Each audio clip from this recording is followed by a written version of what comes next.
ప్రతి గడపకు మేం తిరుగుతూనే ఉన్నాం. ఇప్పటికీ సేవా కార్యక్రమాలు ఆపలేదు. టికెట్ ఇచ్చే ముందైనా మమ్మల్ని సంప్రదిస్తే బావుండేది. మచ్చలేని రాజకీయాలు చేశాం. ఇంత చేసినా మాకు పార్టీ కనీస గౌరవం కూడా ఇవ్వటం లేదు. మాకే అన్యాయం జరుగుతుంటే సామాన్య కార్యకర్త పరిస్థితి ఏంటి? అధిష్టానం నుంచి ఎటువంటి స్పందన లేదు. నారా లోకేష్ కూడా పార్టీ కార్యక్రమాలు చేసుకోండని చెప్పారు. IVRS లో మమ్మల్ని ఎందుకు పరిగణనలోకి తీసుకోలేదు? బోడే బ్లాక్ మెయిల్ చేశాడని టికెట్ ఇచ్చారా అని దేవినేని స్మిత చలసాని పండు కుమార్తె అన్నారు. పండు గారి అభిమానులకు, మీడియా మిత్రులకు అందరికీ నా హృదయపూర్వక నమస్కారాలు. నిన్నటి నుంచి టికెట్ బోడే ప్రసాద్ గారికి కన్ఫర్మ్ చేశారు పార్టీ అధిష్టానం. మాకెందుకు కన్ఫర్మ్ చేయలేదనే విషయంతో నేను ఇవాళ సూటిగా అధిష్టానాన్ని ప్రశ్న అడదలుచుకున్నాను. అఫ్కోర్స్ పార్టీ అన్నాక ఒకసారి ఒకరికి ఒక్కొక్కసారి ఒకరికి వస్తుంది కాదను, కానీ ప్రతిసారి మా కుటుంబానికి పార్టీ ఎందుకు అన్యాయం చేస్తుంది? ఇది ఫస్ట్ టైం కాదు. ఇప్పుడు అంతకుముందు ఇచ్చి మేము ఏ అన్యాయం జరగకుండా ఉంటే ఈసారి మేము కాంప్రమైజ్ అవ్వడానికైనా, పార్టీ కోసం త్యాగం చేయడానికైనా మా కుటుంబం ఎప్పుడూ సిద్ధంగానే ఉంది. అది జరిగింది కూడా. 2009లో నాన్నగారు కూడా ఓడిపోవడానికి కారణం ఈ పార్టీయే. వెన్నుపోటు రాజకీయాలు అనేది ఈ తెలుగుదేశం పార్టీలోనే ఎందుకు ఉంటుందో నాకు అర్థం కావట్లేదు. 2009లో నాన్నగారు ఓడిపోవడం, వెన్నుపోటు పొడిసి నాయకులు, సొంత పార్టీ నాయకులే వెన్నుపోటు పొడిసి ఓడించారు ఆయన. పోనీ యాంటీ ఉంటేనో లేకపోతే ఆయనకి జనాల్లో లేకపోతేనో ఓడిపోయారంటే అది వేరే లెక్క. అవతల గవర్నమెంట్ ఉన్నప్పటికీ కూడా ఆయనకు వెన్నుపోటు పొడిసి మరి సొంత పార్టీ నాయకులే ఓడించారు నాన్నగారిని. సరే, అప్పుడు నాన్నగారు కానీ మేం కానీ ఏ రోజు కొన్ని అవకతవకలు జరుగుతాయిలే అని చెప్పి సైలెంట్గా ఉన్నాం. అయిపోయింది. నాన్నగారు చనిపోయారు. చనిపోయినాక పైనుంచి కింద దాకా ప్రతి నాయకులు, మా ఇంటికి గుమ్మం తొక్కన నాయకులు లేడు, అందరూ వచ్చి మా కుటుంబానికి అండగా ఉంటాము అని చెప్పి మరీ వెళ్ళారు. పండుగని ఇక్కడి నుంచి గెలిచి ఆ నాయకుడిని తీసుకెళ్లాల్సింది, ఊరేగింపుగా తీసుకెళ్లాల్సిన నాయకుడిని ఇవాళ శవమై తీసుకెళ్లారు ఈ నియోజకవర్గం. ఎందుకు ఇలా ఈ పార్టీ అధిష్టానం ఎందుకు ఇలా తప్పులు చేస్తుందో మాకైతే ఇవాళ కూడా అర్థం కావట్లేదు. కొన్ని విషయాల్లో చిన్న తప్పులు చేయడం అనేది సహజమే. అంత పెద్ద పార్టీ ఉన్నాక అంత మేనేజ్మెంట్, మన ఇంట్లో కుటుంబమే ఒక్కొక్కసారి చిన్న తప్పులు జరుగుతూ ఉంటాయి. కానీ ప్రతిసారి తప్పు జరగడం అనేది కరెక్ట్ కాదు. 2014లో ఇన్ఛార్జ్గా నాన్నగారు చనిపోయినప్పుడు మేము చనిపోయినప్పటికీ కూడా ఆ రోజు నుంచి కూడా మేము పార్టీ కార్యక్రమాలు చేస్తూనే ఉన్నాం. నాన్నగారు చనిపోయారు, మావయ్య గారు చనిపోయారు, మా సొంత మేనమామ చనిపోయారు, 3 నెలలకి యాక్సిడెంట్ అయ్యి, మా తమ్ముడు యాక్సిడెంట్ అయ్యి బెడ్ రీడన్ అయ్యారు. బాబు గారే 2 సార్లు వచ్చారు మా ఇంటికి, మీకు అండగా ఉంటామమ్మా అని చెప్పి వెళ్ళారు.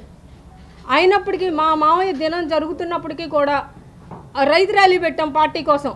హరికృష్ణ గారు వీళ్ళందరూ ఇంటికి వచ్చి రైతు పెట్టాలమ్మా, కొంచెం జనాలు కావాలి అంటే మేము వచ్చి అంత బాధలో కూడా రైతు ర్యాలీ పెట్టాం పార్టీ కోసం. మేము మీకు న్యాయం చేస్తామని హరికృష్ణ గారు కానీ, బాలకృష్ణ గారు కానీ, చంద్రబాబు నాయుడు గారు కానీ అందరూ వచ్చి చెప్పెళ్ళారు. సరే నమ్మాం. మళ్ళీ 14లో సీటు మున్సిపాలిటీ, ఉయ్యూరులో మున్సిపాలిటీలు, జెడ్పీటీసీలు అన్నీ మేమే భుజాన్ని వేసుకుని ఇది మా బాధ్యత, నాన్నగారు ఇది మనం చెయ్యాలి, పార్టీ చేసింది పార్టీకి కూడా చెయ్యాలి అనే ఉద్దేశంతో ఫస్ట్ టైం మున్సిపాలిటీ వస్తే నాన్నగారు ఎమ్మట వాళ్ళందరూ తిరిగారండి 2-3 సార్లు. పాపం వాళ్ళందరూ డేలా పడిపోయి పొండన్న గెలవాలని ఎంతో అత్యుత్సాహంతో ఆయన నాన్నగారు ఎమ్మడి తిరిగితే ఇవాళ వాళ్ళనన్నా గెలిపించాలి అనే సదుద్దేశంతో మేము మున్సిపాలిటీలు అన్నీ ఖర్చు పెట్టి భుజాన్ని వేసుకుని మరీ మేము గ్రౌండ్లో చేసాం. అప్పుడు 14లో అనుకోకుండా తీసుకెళ్ళి టికెట్ వాళ్ళకి ఇచ్చారు. ఎందుకు ఇచ్చారో తెలీదు, కారణం తెలీదు. ఏనాడు పిలిచి మా కుటుంబాన్ని అమ్మ ఈ పరిస్థితిలో ఇవ్వాల్సి వస్తుందని కానీ, ఈ పరిస్థితిలో చేయాల్సి వస్తుంది కానీ పిలవలేదు. సరే, అది కూడా బాబు గారి గౌరవం ఇచ్చి మెచ్యూర్డ్ చిన్నపిల్లలమైనా ఆ రోజు మేము చాలా చిన్నపిల్లలమండి. పసిపిల్లని ఎత్తుకుని, నేను ప్రెగ్నెంట్, పసిపిల్లని ఎత్తుకుని ఉయ్యూరులో తిరిగాను. ఉయ్యూరు వాళ్ళందరికీ తెలుసు ఆ విషయం. మా అమ్మగారు తిరిగింది అంత బాధలో కూడా. అందరూ మా కుటుంబం రోడ్డు మీదకి వచ్చి తిరిగింది ఆ రోజు. అంత బాధ ఇంట్లో పెట్టుకుని, పెద్ద మనిషి చనిపోయి, 2 మనుషులు పెద్ద వ్యక్తులు మా ఇంట్లో చనిపోయి, మా తమ్ముడు యాక్సిడెంట్ అయ్యి బెడ్ రీడన్ అయినా కూడా ఆడవాళ్ళం ఇంట్లో రోడ్లమ్మడి తిరిగాము ఇవాళ ఉయ్యూరులో. పార్టీలో 3 మండలాలు జెడ్పీటీసీలు బీఫామ్తో సహా మేమే ఇచ్చాం, మా చేతుల మీదుగానే ఇచ్చాం. అంత గ్రౌండ్ వర్క్ చేసుకుంటే పైన ఏదో లాబింగ్లు చేసేసుకుని పార్టీ టికెట్లు మార్చేసుకుని అసలు కనీసం పిలిచి ఇట్లా జరుగుతుందని కూడా డిస్కస్ చేయకుండా ఆ రోజు కూడా పార్టీ టికెట్ ఇచ్చేశారు. సరే అది కూడా చిన్నపిల్లలమైనా మా అమ్మగారు ఇంటికి వచ్చి నాకు అందరూ మున్సిపాలిటీ చైర్మన్లు అందరూ మా ఇంట్లో వచ్చి నుంచున్నారు. అమ్మ మంచో చెడో ఆయనకి ఇచ్చింది పార్టీ, అందరూ అక్కడికి వెళ్ళి చెయ్యండి అని చెప్పి గౌరవంగా మా అమ్మగారు పంపించారు అందరినీ. చంద్రబాబు నాయుడు గారికి కూడా అదే గౌరవం ఇచ్చాం, పార్టీకి అదే గౌరవం ఇచ్చాం. పార్టీలో చిన్న చిన్న అవకతవకలు ఉంటే మనం సర్దుకోవాలని మెచ్యూర్డ్ మైండ్తో ఆలోచించి మేము ఏ మాట పల్లెత్తు మాట కూడా మాట్లాడకుండా ఇచ్చాం. అది కూడా అయిపోయింది. ఆయన గెలిచారు. అసలు అవతల వైసీపీ నాయకుడు కుక్కల విద్యాసాగర్ గారు అసలు ప్రచారం చేసిందే లేదు, మేము అడ్డం పడింది లేదు, ఆటోమేటిక్గా టీడీపీ గెలుస్తుంది, అదేదో మేమే మా గొప్ప అని. సరే అది కూడా తీసేయండి, అది పార్టీ అధిష్టానం నిర్ణయం, దానికి కూడా ఓకే. 2019లో మా నాన్నగారి కేసు వేరే రాష్ట్రం కింద వెళ్ళిపోయింది, తెలంగాణలో అవటం వల్ల మేము ఆ కేసు పనిలో ఉండి కనీసం మాకు కావాలి, మేము తిరిగే పరిస్థితి లేదు కాన్స్టిట్యున్సీలో. మా నాన్నగారి కేసు 3 రోజులు కోర్టులో ఉండాల్సి వచ్చింది. మేము అందుకోసం అని చెప్పి ఇబ్బంది పెట్టకూడదని కూడా మేము అడగలేదు అసలు 2019లో. మళ్ళీ తర్వాత ఇప్పుడు 2024కి మేము 2 ఏళ్ళ నుంచి అడుగుతున్నాం, మాకు ఈసారి ఇవ్వండి సార్, మా నాన్నగారిని గెలిపించుకోవాలి, మా కేసు ఎట్లా కొట్లా మేము గెలుచుకున్నాం.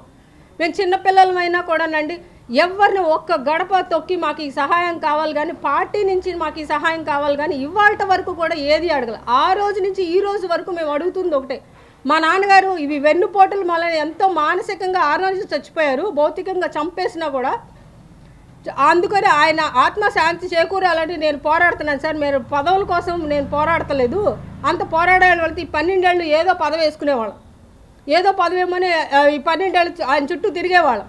ఏనాడు మేము పార్టీకి రాలేదు, మేము ఇస్తే చేసాం, లేదంటే గౌరవంగా ఇంట్లో ఉన్నాం. ఈసారి అడిగాం సార్, ఈసారి మాకు ఆఖరి అవకాశం, ఇన్నేళ్ళు ఓర్పు పెట్టాం, మాకు ఇవ్వండి అని చెప్పి కూడా లోకేష్ గారిని చంద్రబాబు నాయుడు గారిని అడిగి వచ్చాం. మేము డోర్ టు డోర్ 6 నెలల నుంచి బాబు గారు అరెస్ట్ కాడి నుంచి అంతకుముందు సేవా కార్యక్రమాలు ఎన్నో చేస్తాం. మేము కాన్స్టిట్యున్సీ వదిలేసి ఎక్కడికి వెళ్ళలేదు. అయినా కూడా ఇచ్చినా ఇవ్వకపోయినా ఏ పదవి లేకపోయినా చల్సన్ ఫండ్ ట్రస్ట్ నుంచి కార్యక్రమాలు సేవా కార్యక్రమాలు చేసుకుంటూ ఒక పక్కన బ్యాలెన్స్, ఏ కాంట్రవర్సీ ఈ 12 ఏళ్లలో లేదు. పార్టీకి కానీ ఏ తలనొప్పి తీసుకురాకుండా చాలా బ్యాలెన్స్డ్గా మేము చేసుకొచ్చాం. ఎంతోమంది మొన్న 6 నెలల క్రితం కూడా ఎంతో యోగడం పాదయాత్ర అయినాక ఎంతోమంది నాయకులు విసుగు చెంది మేము వెళ్ళిపోవడానికి రెడీగా ఉంటే ఇంటింటికి వెళ్ళి మీరు ఆగండి, తొందరపడద్దు, మేము చేస్తాము, మీరు తొందరపడద్దు, మీకు న్యాయం లేక చెప్పి మరీ వచ్చి ఆపాం కార్యకర్తలందరినీ. అంతవరకు చేసాం. అనుకోకుండా బాబు గారు అరెస్ట్ జరిగింది. ఆఖరికి అరెస్ట్ జరిగినప్పుడు కూడా మేము ప్రతి ఇంటికి వెళ్ళి పొద్దునంతా నిరసన దీక్షలు చేస్తూ సాయంత్రం అంతా ఇంటింటికి వెళ్ళి భవిష్యత్తు గ్యారంటీ ప్రోగ్రాం చేస్తూ వెనక పక్కనేమో బాబు గారి అక్రమ అరెస్టులకు సంబంధించిన నిజ నిజాలని ఎక్స్ప్లెయిన్ చేసి ప్రతి ఇంటికి తిరిగాం. 6 నెలల నుంచి గడప గడపకి తిరుగుతూనే ఉన్నాం. ఒక్కరోజు కూడా ఇవాళకి 1,70,000 ఓటింగ్ మేము కవర్ చేసాం. ప్రతిదీ అప్డేట్ నేను లోకేష్ గారికి పెట్టాను, పార్టీ ఆఫీసర్స్ టీంలన్నిటికీ పెట్టాను. వాళ్ళందరికీ తెలుసు మేము తిరిగిన విషయం, తిరుగుతున్నామని కూడా తెలుసు. కనీసం వాళ్ళ పార్టీ టికెట్ ఫస్ట్ లేదన్నారు బోడే ప్రసాద్ గారికి. సరే మాకు అవకాశం ఇవ్వండి అని అడిగాం కూడా. అప్పుడైనా కనీసం పిలిచి మీరు తిరుగుతున్నారమ్మా, ఇది ఇట్లా జరుగుతుంది అని పిలిచి కూడా కనీసం ఆ విలువ కూడా మా కుటుంబానికి ఇవ్వనప్పుడు మేము మాకు అంత అన్యాయం జరిగితే మేమేం చేయాలి? అంటే మా నిజాయితీయే మాకు శత్రువా ఇవాళ? ఏం తప్పు చేసింది ఈ కుటుంబం? ఎవరినైనా కాన్స్టిట్యున్సీ నుంచి వచ్చి ఈ తప్పు నుంచి ఇగో ఈ కుటుంబం వల్ల ఈ తప్పు జరిగిందనో, పార్టీకి తప్పు జరిగిందనో, లేకపోతే ఏమైనా ఎలిగేషన్ ఉందా మా నాన్నగారు కానీ మాకు కానీ ఇంతవరకు ఒక్క స్కామ్ కానీ, ఒక్క ఎలిగేషన్ కానీ, ఒక్క యాంటీ కానీ ఎక్కడైనా మా కుటుంబానికి ఉందా? ఇంత మచ్చ లేకుండా మేము ఇంత కష్టపడి ఇంత బ్యాలెన్స్డ్గా ఈ కాన్స్టిట్యున్సీ నడుపుకుంటూ వస్తే ఇవాళ కనీసం పిలిచి కూడా మాట్లాడలేని స్థితిలో అధిష్టానం ఉంటే ఇంకా పార్టీ కోసం మేము పనిచేయడం ఎందుకు? అంత విలువలేని పార్టీ కోసం మేము ఎందుకు పనిచేయాలి? మేము విలువల కోసమే బతికాం మా కుటుంబం ఇవాళ వరకు. ఏ రోజు పల్లెత్తి మాట అనలేదు. ఇవాళ అవతల టికెట్ రాకపోతే 7 సార్లు మీడియాలు పెట్టారు, ఇండిపెండెంట్గా పోటీ చేస్తామని బ్లాక్మెయిల్ చేశారు, ఇన్ని చేశారు. మరి మేము 14లో ఏనాడు ఏమీ చేయలేదే. మాది బాధ కాదా? మా కుటుంబానికి బాధ కాదా? బాధ అందరిది ఒకటే, సంతోషాలు వేరుగా ఉంటాయేమో కానీ బాధ మాత్రం అందరిది ఒకటిగానే ఉంటుంది. ఆ రోజు మా ఇంటి మనిషి చనిపోయి ఇంట్లో ఇంత దారుణాలు జరిగినా కూడా బాధను దిగమింగుకొని మౌనంగా ఈ పార్టీ అంటే ఒకరిది కాదు, మన ఇష్టం వచ్చినట్టు చేయడానికి డిసిప్లైన్ అనేది ఉండాలని అంత మెచ్యూరిటీగా ఆలోచించి మేము పార్టీకి కట్టుబడి ఉంటే ఇవాళ కనీసం మా కుటుంబానికే విలువ లేకుండా చేసేసారు. ఎందుకు ఇవ్వాల్సి వచ్చింది? వద్దు, టికెట్ లేదు అన్న మనిషికి వారం రోజులు ఎందుకు ఇచ్చారు? అంటే బ్లాక్మెయిల్ చేసే వాళ్ళకి ఇస్తాము అని ఇండైరెక్ట్గా మీరే మెసేజ్లు చెప్తున్నారా?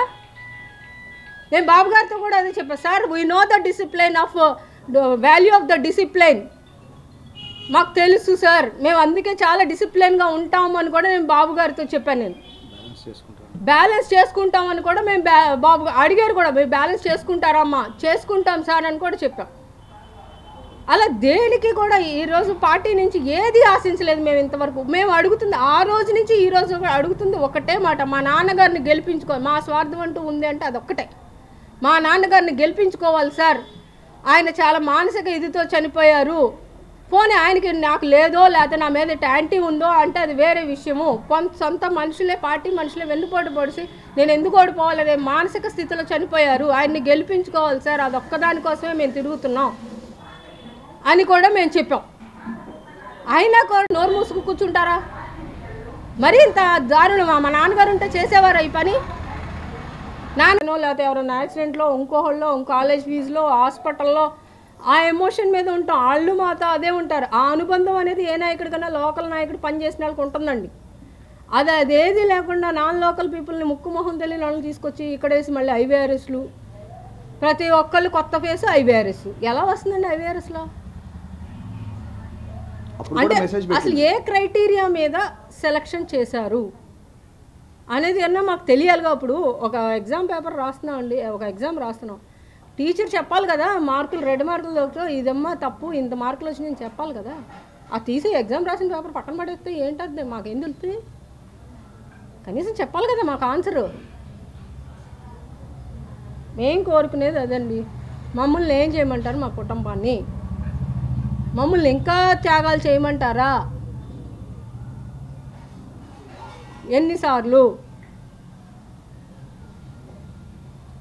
లోకేష్ గారికి ఆలపాటి రాజా గారి పేరు వచ్చిన క్లియర్గా మెసేజ్ పెట్టిందండి, డైరెక్ట్ వాట్సాప్.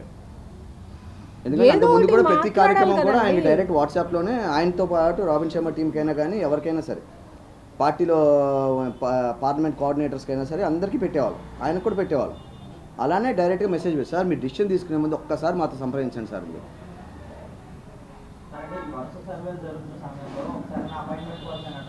ట్రై చేసామండి, మల్టిపుల్ టైమ్స్ ట్రై చేసామండి, ఎయిర్పోర్ట్లోనే చాలా సార్లు అడిగామండి. చివరికి అది ఇవ్వట్లేదని చెప్పి మేము ఎయిర్పోర్ట్కి వెళ్ళి అడిగితే కూడా లోకేష్ గారు, సార్ అమ్మ మిమ్మల్ని మల్టిపుల్ టైమ్స్ కలిసాం కదా మనం, నేను పిలుస్తాను మిమ్మల్ని 100% పిలుస్తాను నేను అన్నారు. చివరికి పిలవలేదు. అవునండి, లోకేష్ గారు కలిసినప్పుడు మీరు చేసుకోండి అమ్మా అన్నారు. మీరు చేయమంటున్నాను కదా, నేను పాదయాత్ర వెళ్ళినప్పుడు ఈయన కలిసారండి, నేను చేయమని చెప్తున్నాను కదా, చేయమన్నాం కాబట్టి చేశాను. ఆయన చేయమన్నా ఏమంటే సొంత పాంప్లెట్లు మొత్తం అన్నీ కూడా మా సొంతంగా కాదు, మాకు ఏ పదవి లేదండి, ఏ ప్రోటోకాల్ లేదు, ఎప్పుడు మా కుటుంబాన్ని ఏ మీటింగ్కి పిలవలేదు. ఈ కాన్స్టిట్యూషన్ 14లో ఆయనకి ఇచ్చిన కాడి నుంచి ఏ ఒక్క మీటింగ్ కూడా మా కుటుంబాన్ని పిలవలేదు. చివరికి గ్రామ పార్టీ మీటింగ్ అయినా సరే ఆయన కాదు కదా, ఆయనతో మేమేమి శత్రుత్వం పెట్టుకోలేదు, ఆయన కాదు మేము బాబు గారు పార్టీ అని మేము బ్యాక్గ్రౌండ్ మా చేయదలుచుకుందంతా చేసామండి. అది కూడా కాన్స్టిట్యున్సీ ప్రజలందరికీ తెలుసు. ఈ రంజాన్ కాకుండా అంతకుముందు రంజాన్ అండి 30 రోజులు ఇఫ్తార్ ఇచ్చాం. ఎందుకంటే ముస్లిమ్స్తో మాకున్న అనుబంధం అట్లాంటిది. అండ్ పండుగకి ఎస్పెషలీ కాన్స్టిట్యున్సీలో 4 రోజులు ఢిల్లీలో ఉన్న 26 రోజులు వాళ్ళతో పాటే ప్రార్థన చేసి ప్రతిరోజు సాయంత్రం వాళ్ళతో పాటే డ్రై ఫ్రూట్స్ అయినా ఏదైనా కానీ ప్రతిరోజు ఇచ్చాం. అంటే ఎప్పుడు కూడా మేము ప్రజలతో ఇంటరాక్షన్ ఎప్పుడు పోగొట్టుకోలేదు. పండుగలు ఎందుకు ఫేమస్ అంటే ఎవరు వచ్చినా సరే, ఉద్యోగం కోసం వచ్చినా సరే, ఏది వచ్చినా సరే ఎమ్మటే చేసేవారు ఆయన.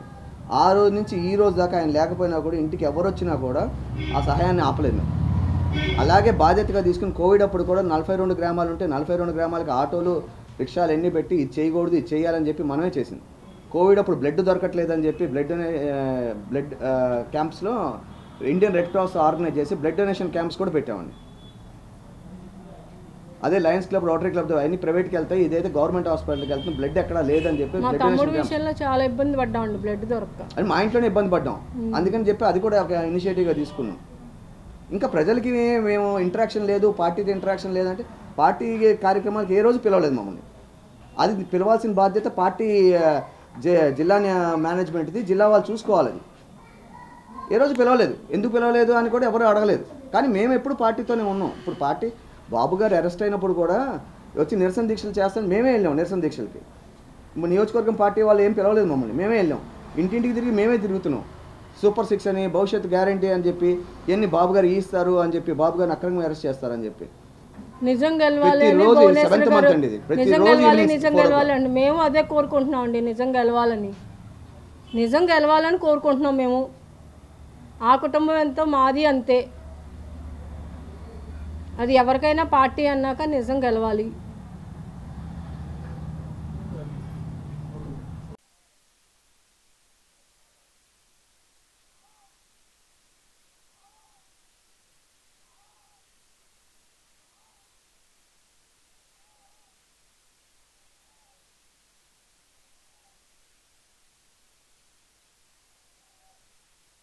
పెద్ద ఆయన ఉన్నారనే ఒక నమ్మకంతో మా కుటుంబం బతికింది వాళ్ళ దాకా. ఆయన చర్యలు తీసుకోవాలి కదా. ఒక పెద్ద ఆయనగా సరి చెప్పేవాళ్ళు, అది ఇది చేసి ఈ తప్పు చేస్తున్నారనో, ఈ తప్పు ఏది లేకుండా వదిలిపడేస్తే ఎలాగండి? మేము ఎటుపోవాలి? ఏం చేయాలి మేము? ఇప్పుడు మేము మాతో పాటు తిరిగిన సమాధానం చెప్పాలి కదండి. వాళ్ళతో పాటు తిరిగిన సమాధానం చెప్పాలి. ఇది హైరార్కీగా, చైనాగా. అసలు పైనుంచే సమాధానం రాకపోతే మేము వీళ్ళకి ఏం సమాధానం చెప్తే వీళ్ళు వాళ్ళకి సమాధానం చెప్తారు. బియ్యం బస్తా కూడా ఇవ్వలేదండి, పండుగ ఫ్యామిలీ ఇచ్చింది. అది దానికి నేను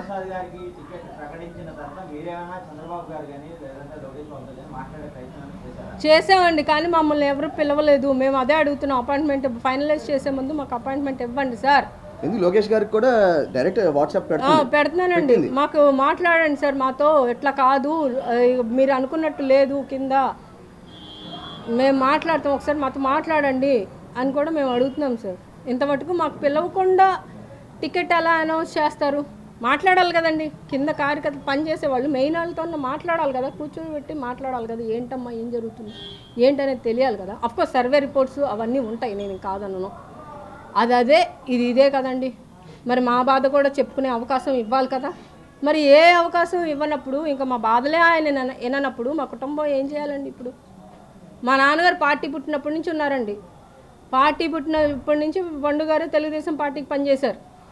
అది స్టేట్ మొత్తం తెలుసు. ఏం కాదు, ఎందుకంటే అందరం తిరిగి మేము అదే చెప్పాం, అందరం కలిసే చేద్దామని చెప్పాం. మా నాన్నగారు ఓటమ్మ, ఇది నాదేం కాదు, ఇది మా నాన్నగారిది ఓటు. మా నాన్నగారిని అలా కుర్చీలో కూర్చోబెట్టినట్టే ఫోటో పెట్టైనా సరే నేను కార్యకర్తలాగే పనిచేస్తామని నేను గౌతంగా చెప్పేవాడు. చంద్రబాబు గారు కదండి, పార్టీ నాయకులే వెన్నుపోటు పొడిచారు. చంద్రబాబు గారు కదండి, చంద్రబాబు గారు మరి తెలిసి దాన్ని ఖండించాలి కదండి. లోకల్ లీడర్సేనండి, లోకల్ లీడర్స్ అందరికీ తెలుసు, కాన్స్టిట్యున్సీ అందరికీ తెలుసు. నేను తెలుగుదేశం పార్టీ ఎంపీసీ మెంబర్ని. ఆయన ఎస్సీ ఎస్టీని ఏ రోజు పట్టించుకోవాలి. పండు గారి ఫ్యామిలీ ఆదుకుంది, అది అందరికి తెలియదు. మేము నిజంగా చాలా ఆశలు పెట్టుకున్నాం. ఆ సీటు వాళ్ళు కాకుండా వేరే వాళ్ళకి ఇచ్చినా సరే ఆయన కింద పెంచైనా మేము ఉన్నాం. కానీ ఈ సీటు మాత్రం ఆయనకి వెళ్ళడం కూడా నిసర్జిద్దేశం. పాపం మా ఎమ్మడి తిరిగిన మహిళలండి, మైనార్టీ మహిళలు. నేను సనత్ నగర్లో కిందకి పైకి ప్రతి బిల్డింగ్ ఎక్కువ తిరిగాను. వెళ్ళి ఎంక్వైరీ చేసుకోండి, ఏ సర్వే టీంనైనా పంపించుకోండి. ప్రతి బిల్డింగ్ మైనార్టీ మహిళలు మమ్మల్ని చూసి ఎంతో ఆనందపడ్డారండి. ముఖ్యంగా మైనార్టీ పీపుల్ ఉయ్యూరులో కానీ సనత్ నగర్లో కానీ. మా నాన్నగారు అప్పుడు ఇండిపెండెంట్గా వేసినప్పుడు వీళ్ళందరూ కాంగ్రెస్ అండి. కాంగ్రెస్ అయితే మా నాన్నగారితో పాటు వీళ్ళు వచ్చి టీడీపీలో జాయిన్ అయ్యారు చాలామంది ముస్లిమ్స్. అప్పటి నుంచి మాకు వాళ్ళతో చాలా అనుబంధం ఉంది. అమ్మ మీ పండు సాబ్కి భేటీ అని చెప్పి తిరిగేవారండి. వాళ్ళు ఎప్పుడు బయటికి రారు. అలాంటిది మా కుటుంబానికి మాత్రం సాయిపురం అండి, సాయిపురం వాళ్ళ సొంత బావగారు ప్రెసిడెంట్గా చేస్తేనే వాళ్ళ లేడీస్ బయటికి రాలా. నేను సాయిపురం తిరుగుతుంటే వాళ్ళ లేడీస్ నాతో పాటు వచ్చి తిరిగారు. అది మా కుటుంబానికి విలువ. ఆ మైనార్టీ మహిళలు వీళ్ళందరూ ఉన్నారు. వీళ్ళందరినీ నిర్ణయం తీసుకుని మరి వాళ్ళు మా కోసం వెయిట్ చేస్తున్నారు. వాళ్ళు కూడా మేడం మీరు వస్తే వాళ్ళు బయటకు వచ్చి చెప్పుకోలేరు. ముస్లిమ్స్ వాళ్ళు చాలా స్ట్రిక్ట్గా ఉంటారు లోపల. మాకు మీరైతే మేము ఓపెన్గా మా సమస్యలన్నీ చెప్పుకోగలం మేడం అంటే మాకు వస్తుందని మేము నిలబడతాను ఎంతో ఆశగా వాళ్ళు ఎదురు చూస్తున్నారు. వాళ్ళందరూ పొద్దున్నే వాళ్ళు ఇక్కడికి వచ్చి నుంచున్నారు, ఏంటి మేడం ఎట్లా చేశారు అని. ఇది మాకు న్యాయం చేయాలి అధిష్టానం. మేము ఎటువంటి నిర్ణయం మేము తీసుకుంటామండి మా కార్యకర్తలను అడిగాం. మేము మా కార్యకర్తలందరూ ఎవ్వరూ ఊరుకోవట్లేదు. ఈసారి మాత్రం మేము ఊరుకోదలుచుకోవట్లేదు.